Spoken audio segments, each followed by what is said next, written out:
located 62 kilometers northwest of Seoul and 212 kilometers south of Pyongyang.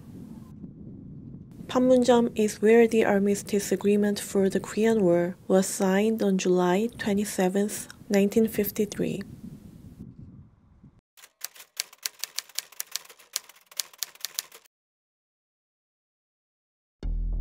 The armistice agreement ended the 3-year Korean War and in effect allowed for two Koreas, South and North.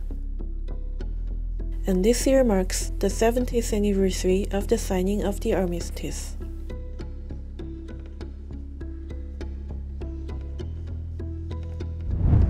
올해가 정전협정을 체결한 지 70주년이 됐는데 뭔가 이거를 가지고 좀 특집을 해봤으면 좋겠어요.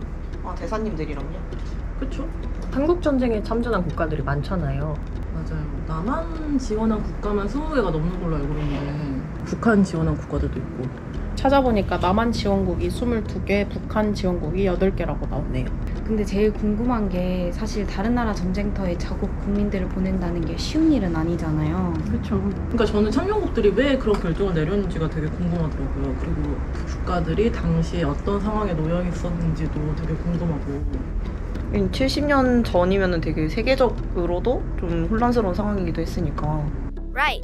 So, we should take a look at the situation the participating countries were in and why they decided to send troops. 그리고 아직도 정전 상태인 한반도를 보면서 좀 어떤 생각을 하고 있는지 그런 것도 좀 궁금하고 그런 거에 대해 알아보면 어떨까. So, we contacted the ambassadors of 28 countries that provided support for South and North Korea during the Korean War, asking them for interviews.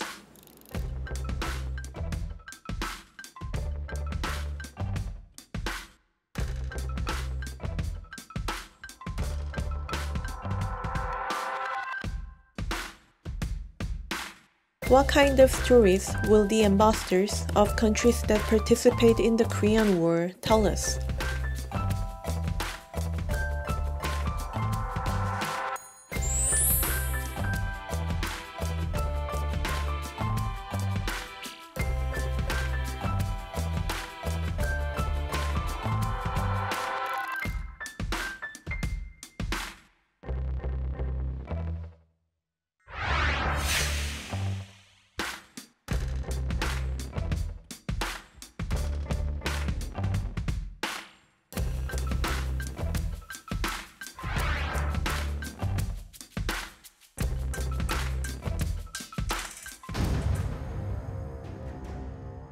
At the end of World War II, Korea regained its independence, ending 35 years of Japanese colonial rule over the peninsula in August 1945.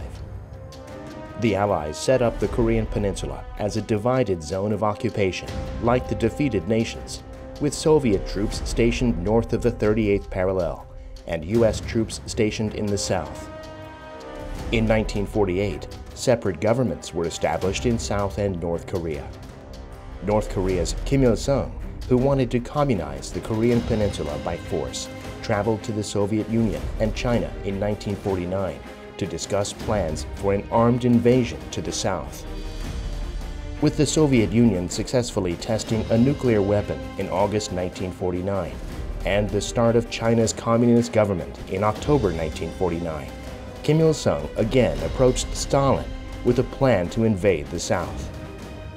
Finally, in April 1950, the Soviet Union agreed to North Korea's preemptive invasion of the South on the condition that China agrees. At 4 a.m. on June 25, 1950, the North Korean army launched its invasion of the South. On June 28, the UN Security Council adopted a resolution to provide military assistance to South Korea. With many countries involved, the war lasted 3 years, 1 month, and 2 days. And finally, the day came for us to interview the ambassadors who accepted our invitation. Let me introduce to you the ambassadors. Hello. Welcome again.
And the first question we asked was,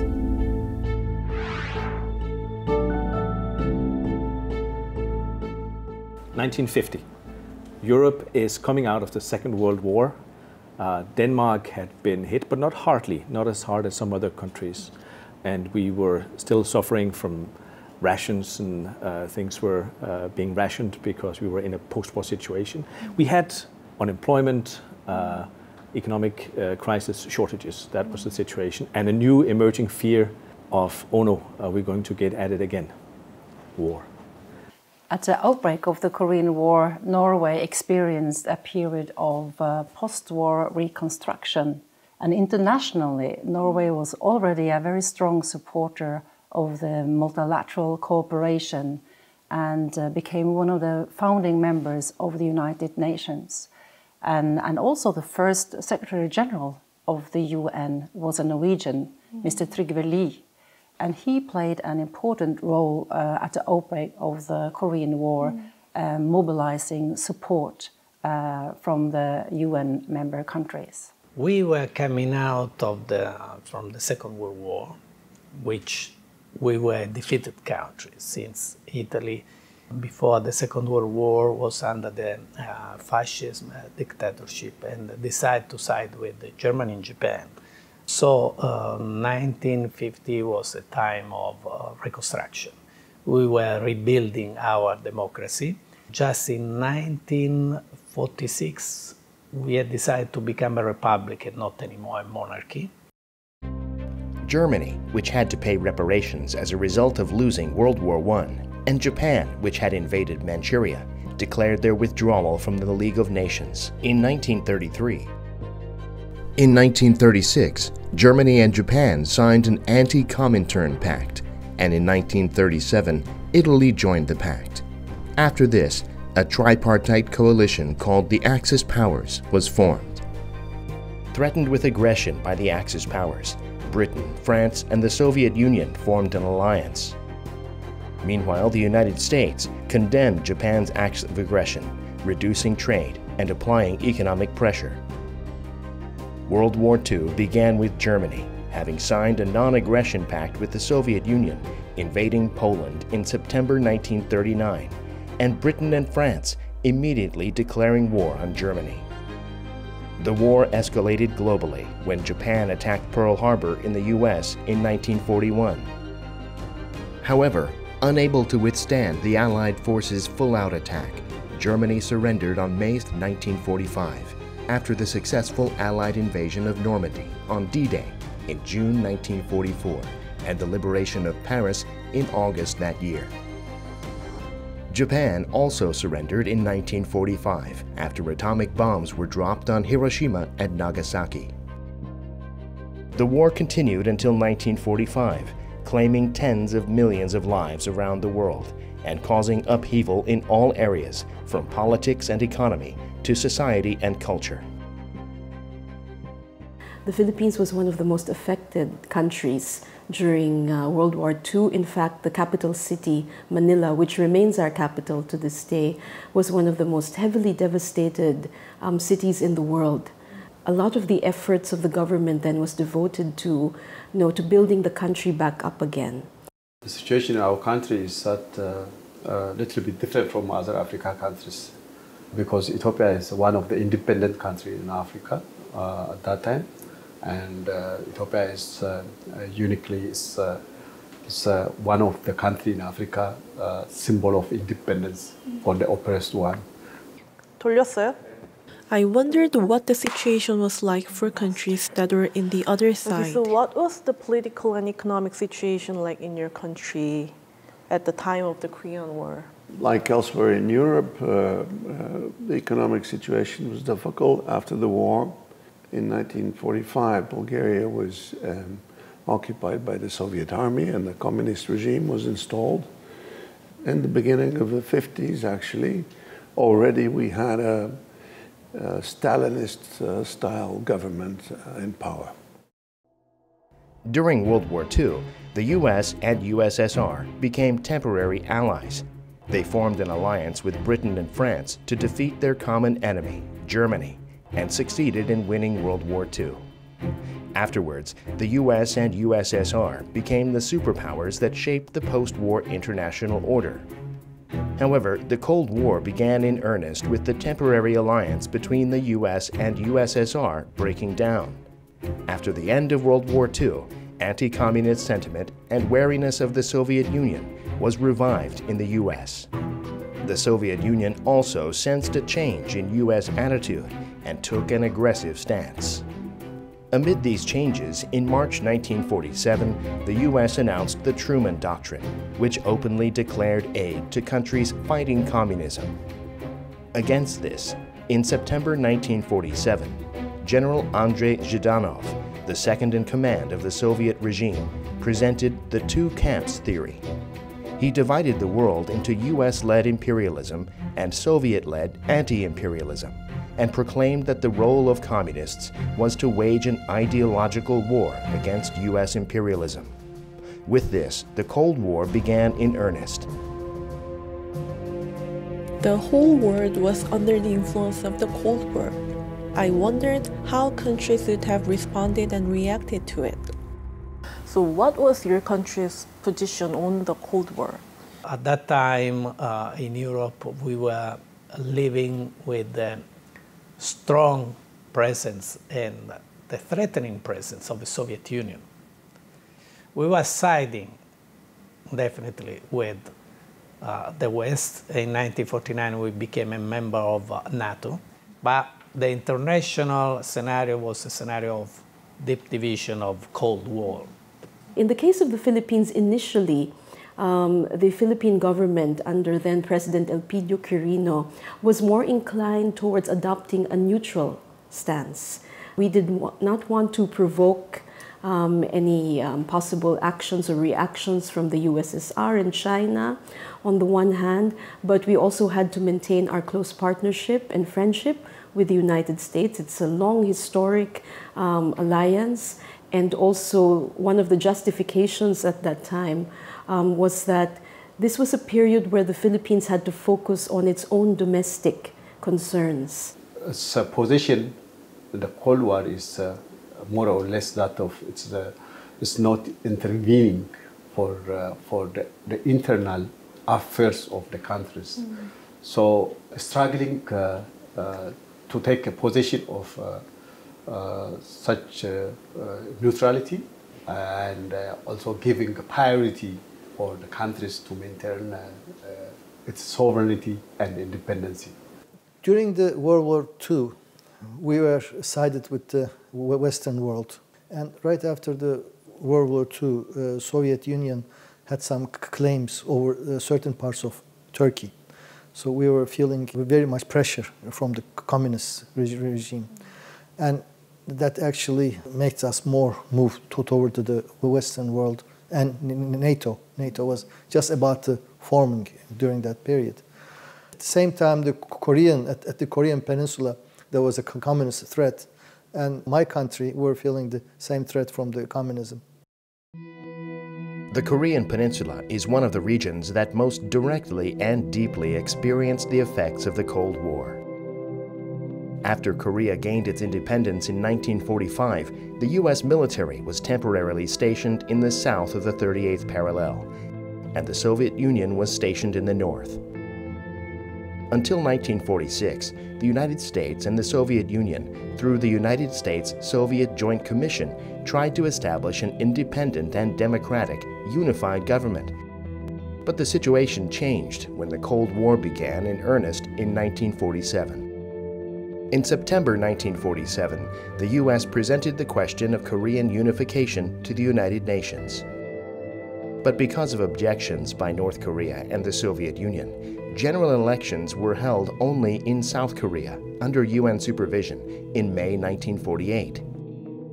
South Korea's lone general election marked the beginning of the Korean Peninsula as a divided nation. As such, the government of the Republic of Korea was established in August 1948, and the government of the Democratic People's Republic of Korea was established in September 1948, resulting in a divided system. It was a tumultuous time, but we have to wonder why these countries decided to join a war going on in a far-off land called Korea. We came out of the Second World War joining the Allies, and as a founding member of NATO when it was founded in 1949, so very firmly situated amongst the group of countries that are pro-democracy, pro-human rights, pro-free markets in Western Europe. That was our position. And therefore, when we saw things breaking out in 1950 in Korea, we were really worried because this was exactly the type of aggression and disregard for international law that had given Europe so much trouble in World War II and in fact all over the world. We saw what that can lead to. Here we go again, we thought. Well, I mean, sending troops to anywhere, it is a difficult decision because you are sending your brothers and sons to in a battle. Some of them will die, some of them will get wounded, but on the other hand, we have to defend our rights, the democratic rights, liberalism, human rights that we have to do. And in fact, we're feeling the same pressure that we understand that how the Korean people in the Korean Peninsula were feeling from the communist threat. Well, Norway has always been a strong, supporter of solidarity and international cooperation as one of the founding members of the United Nations. So it was important for us to contribute when the UN Security Council called upon UN states to support. It had to respond for the call of the United Nations because it is the founding member of the United Nations. This is the one reason. The second reason is that Ethiopia always supports and understands that the maintaining of the sovereignty of the country, the nation, is very important because it experienced through the colonization struggle for a long time, starting from the Italy's invention. It already experienced painful of such invention from outsiders. One was the very close alliance with the United States, because at that time we had a mutual defense treaty with the U.S. The United States was providing a lot of assistance. The other factor was that there was public pressure on the Philippine government to take on a more active role in the Korean War effort, primarily because the Filipinos at that time were very scared that if the Korean War did not end or was not managed and controlled, that the crises, the confrontation may spread to other parts of Asia, including the Philippines. We participated in a specific way with the military hospital. At that time, we were not part of the United Nations. We were admitted at the United Nations in 1955. We decided to participate because what happened in Korea was part of a bigger scenario of the fight between dictatorships and democracies. We were firmly on the side of democracy, so we felt we had to give our contribution, even in a different way, not military contribution. We could not have given a military contribution at that time, but to signify, to witness our commitment to the values of democracy and freedom. We were on the other side of the Iron Curtain that was forming already. So together with the Soviet Union, Bulgaria supported North Korea. There was a mass movement to get some humanitarian and medical aid to the people of North Korea. And of course, all the media, state media at the time, stated the Soviet and Chinese version of the Korean War. 22 countries supported South Korea and 8 countries supported North Korea during the Korean War. And so many young people came to the Korean Peninsula. I wanted to know their individual reasons for coming to Korea while risking their lives.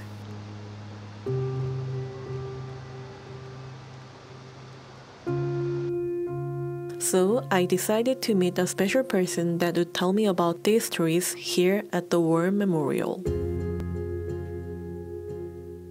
Hi, my name is May Young. I'm the youngest child of Maximo Young. He was a lieutenant back in the Korean War, but when he received the Taeguk, Order of Military Merit, he's Lieutenant General.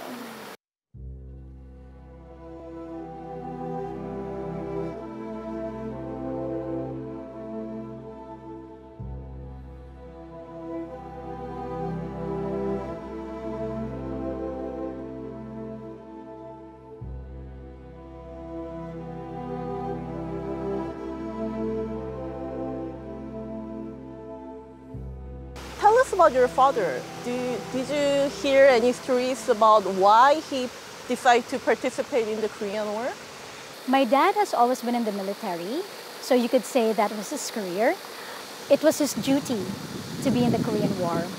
But I think the Korean War was very different for him because when he came back, they put together an association for the Philippine Expeditionary Forces to Korea, and he was very active in that organization.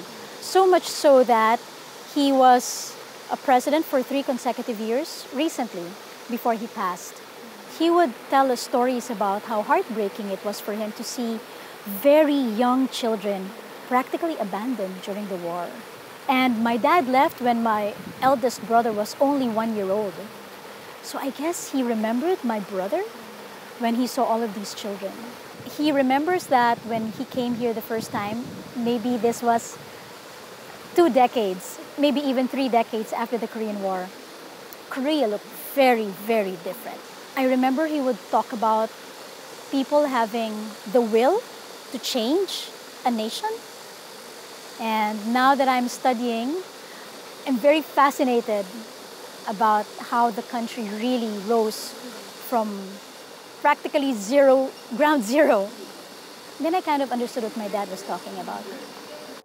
She is currently studying for a master's degree in Korea through a scholarship provided by the Korean government to descendants of Korean War veterans. So I said, Dad, I have good news.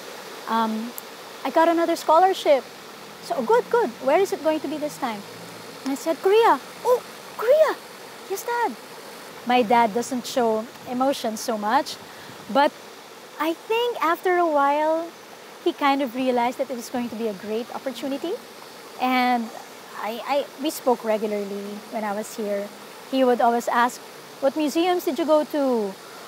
What places did you visit? And I said, none. Pandemic, we can't go anywhere.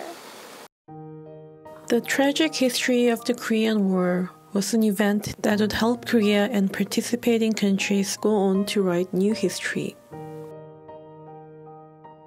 You know, one very interesting aspect of the Philippines' participation in the Korean War is that 2 of my predecessors, meaning 2 of our former ambassadors to Korea, were actually Korean War veterans. Ambassador Nicanor Jimenez and Ambassador Ernesto Guidaya both served in the Korean War. Of course, the most prominent, the most famous Filipino-Korean War veteran is our late former President Fidel Valdez Ramos.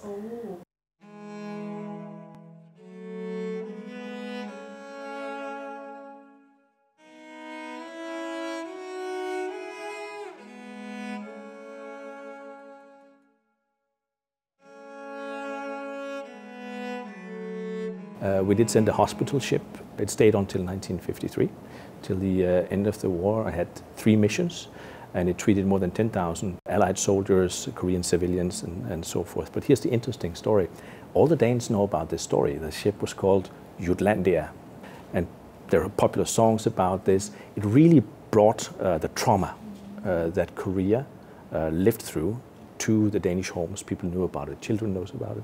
The staff on board the ship, the doctors and the nurses, they thought that it was important work here, and also after the war, Korea was facing a very difficult situation economically and organizing government and facilities for its citizens. So they decided, a group of them, to stay behind and continued the work even after the war was over. And that is actually what became the National Medical Center today.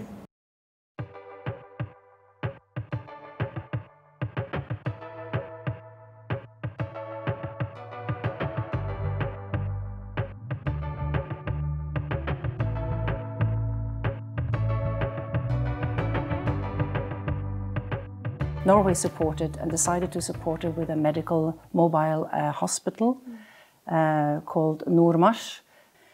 And Nurmars is a very interesting story. During the war, some 623 men and women voluntarily participated and worked at the mobile hospital. They were doctors and nurses, and they had a contract for 6 months at a time, but more than 100 voluntarily stayed much longer. Some 90,000 patients were treated at Nurmars, and some 10,000 surgeries were conducted in this period. And some 98% of all the patients that were treated at Nurmars survived. The Norwegian participation in the Korean War was actually also a starting point for our bilateral relations. We enjoy very strong bilateral relations with Korea today.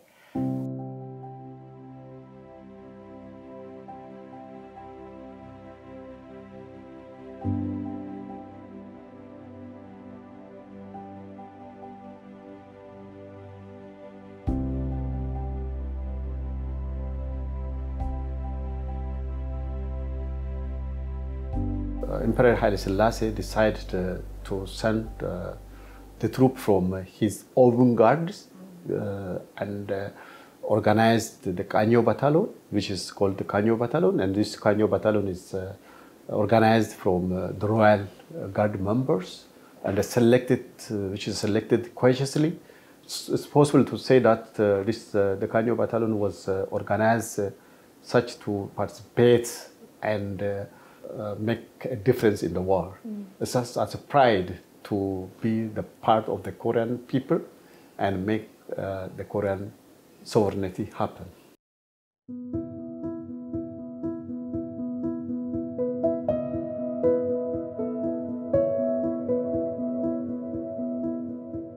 It was the brotherhood forged by blood and various battles during the Korean War in a 3-year span. But our friendship with the Korean people, it goes back to more than 1,500 years. Yes, Korea was a land and people that at that time we don't know in person, but our great-great-grandfathers at one time, they lived side by side with those people. So we were coming to a foreign land which is not too much foreign to us. And then right after the war, that similarity and the friendship, they grow into the brotherhood forged by blood.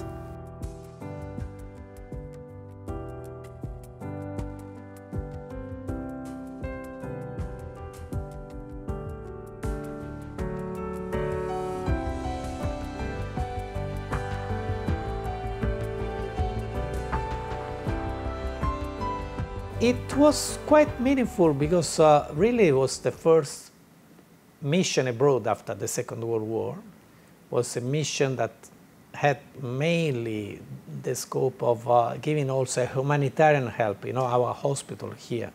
Sometimes I had patients that were not only Americans and South Koreans, sometimes also North Koreans and Chinese. So we meant this as a commitment to give in a time of tragedy, whatever help we could give.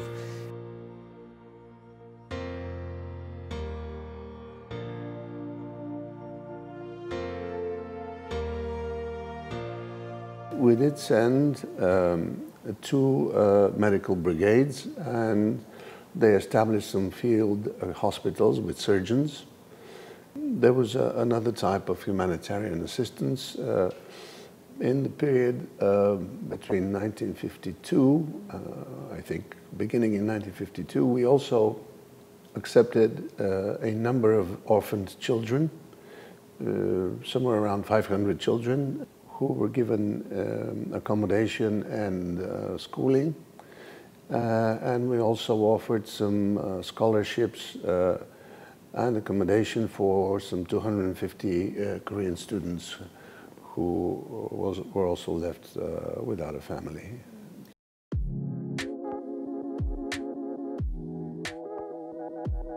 "70 years ago, shortly after signing the armistice, the commander of the UN forces in Korea, Mark Wayne Clark, wrote, "I cannot find it in me to exert in this hour. Rather, it is a time for prayer." That is how much pain the war caused not just for Korea, but for countries around the world. 여러분, 저는 지금 파주에 있는 통일전망대에 와 있습니다. 저쪽이 북한이에요. 여기 와서 북한 땅을 실제로 보니까 뭔가 마음이 더 무거워지는 것 같아요.